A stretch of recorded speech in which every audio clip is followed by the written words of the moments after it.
લોકો કહે છે કે નાભીમાં તેલ મૂકવાથી શરીરના રોગો મટે છે, તો આ વાત સાચી છે? જી, એ આયુર્વેદિક પ્રયોગ છે, પણ આપણી નાભી શુદ્ધ હોવી જોઈએ. દેશી ગાયનું ઘી, ગીર ગાયનું ઘી, સરસવનું તેલ, પછી બદામનું જે તેલ સારા હોય એની વાત છે. આપણું શરીર છે, આપણું શરીર, આપણા શરીરમાં નાભી જે આપણી છે, જ્યાં એક દિવ્ય હોલ આપેલું છે, એ પૂરા શરીરના મૂળિયાનું તૂત છે.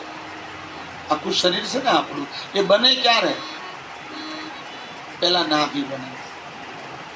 હા બોલો.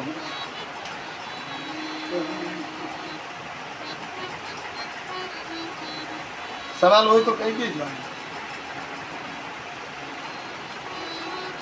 પેલું આપણું નાભી બને, અને પછી ઉપર 3 અને નીચે 2. જી, ઉપર 4, આમ 7માં વચ્ચે નાભી, જેને મણિપુર ચક્ર કહે.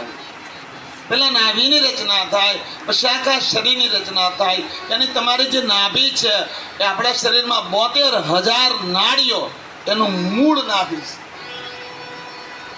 જ્યારે રાત્રે સૂતા પહેલા એ નાભીમાં 3 અથવા 5 સરસવનું તેલ, યા તો ગાયનું ઘી.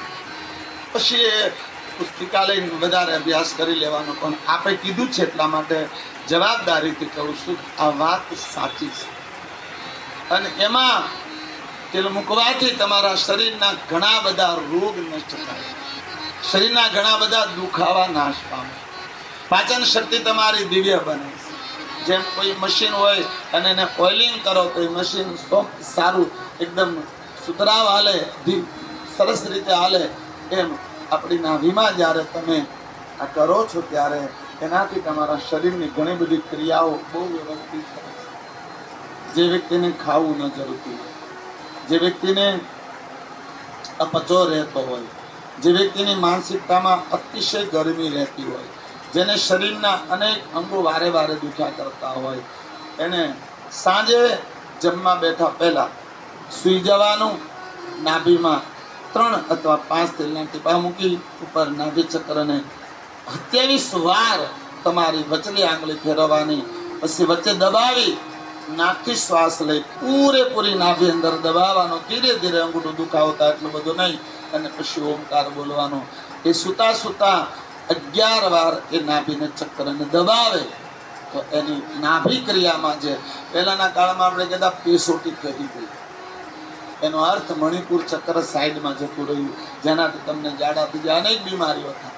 હા, બસ એ નાભી ચક્રને ઠેકાણે લાવવા માટેનો વૈદિક પ્રયોગ છે. 11 વાર એ થોડું દબાવી અને પછી ઓમકાર બોલવાનો. એવું 11 વાર એ ચક્રને एक्टिव। आपको हेल्थ इंश्योरेंस पैसों की बर्बादी